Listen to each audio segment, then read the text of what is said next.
Everyone, আসসালামু আলাইকুম। বীরভূম জেলার ছোট্ট একটা গ্রাম থেকে আমি রোজি। কেমন আছো তোমরা সবাই? আশা করছি সবাই অনেক ভালো আছো। আজকের ভিডিওটা কি নিয়ে হতে চলেছে সেটা তোমরা টাইটেল এন্ড থাম্বনেল দেখে বুঝে নিয়েছো। তো আজ আমি যাব আমার জায়ের সাথে দেখা করতে। তারা রাজস্থানে থাকে। আমার বড় ভাসুর হচ্ছে ইন্ডিয়ান আর্মি। তো ওরা পোস্টিং এ রাজস্থানে থাকে। তো সেখান থেকে কুরবানির আগে এসছে বাড়ি। হ্যাঁ, এই ভিডিওটা আমার কুরবানির অনেক দিন পর পোস্ট করছি, কেননা আমার হাতে সেরকম সময় ছিল না, তাই আমি ভিডিওটা এডিট করে পোস্ট করতে পারিনি। আর এই যে পেরিয়ে এলাম না, এটা হচ্ছে আমাদের কবরস্থান। এখানে আসলে পার্কের মতো একটু করা আছে। কথা বলতে বলতেই চলে এলাম ওদের বাড়ি। তো বাড়িতে ঢুকেই এই রুমটা পড়ে, এটা হচ্ছে গেস্ট রুম। যারা আসে আত্মীয় স্বজনরা এই রুমটাতে এসে বসে। কিছুক্ষণ রায়ের সাথে বসে গল্প করে নিলাম, তারপর তোমাদেরকে একটু ওদের নিচেটা একটু ঘুরিয়ে দেখাচ্ছি। দেখো, এটা হচ্ছে ডাইনিং একটা ডবল ডোরের ফ্রিজ আছে। আর দেখো, ঘরের একটা দরজার কোণে একটা বোলদাতে কেমন বাসা বেঁধেছে। আসল বাড়িতে কেউ না থাকলে না, তখন পশু পাখিরা বুঝে যায়। তো সেখানে দেখো ওরা বাসা বেঁধেছে। আর আমার জায়গাটা ভাঙলো না, বলছে আমরা তার কদিন পর চলেই যাব, তো এটা ভেঙে আবার কি করব। তারপর কিছু খাওয়া দাওয়া করে চলে যাব বাড়ি।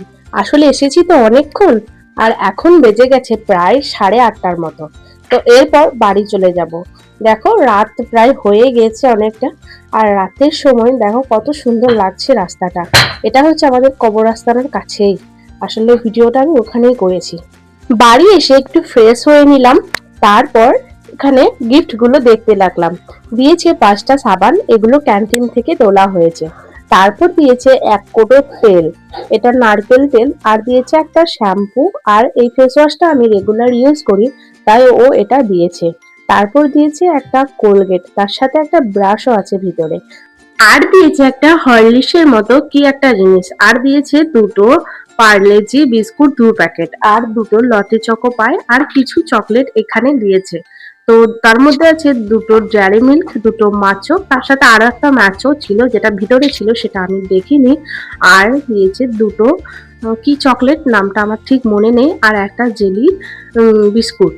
আর দিয়েছে দুটো তবরুক, আর ওখানকার ফেমাস জিরে। আর ওখানকার মেয়েরা যেসব চুড়ি পরে, ওই চুড়িও দিয়েছে আর 1 ডজন। তো আমাকে আগে থেকেই বলেছিল, তাই আমি মাপটা দিয়ে দিয়েছিলাম চুড়ির। তো সেটাই আমাকে এই সব গিফট গুলো আমার যা দিয়েছে। ভিডিওটা আমার এইটুকুই। আর আমার ভিডিওটা কেমন লাগলো তোমাদের অবশ্যই কমেন্টে জানিও, আর ভিডিওটাতে একটা লাইক করে দিও। আজকের মতো এখানেই আসি। আসসালামু আলাইকুম সবাইকে।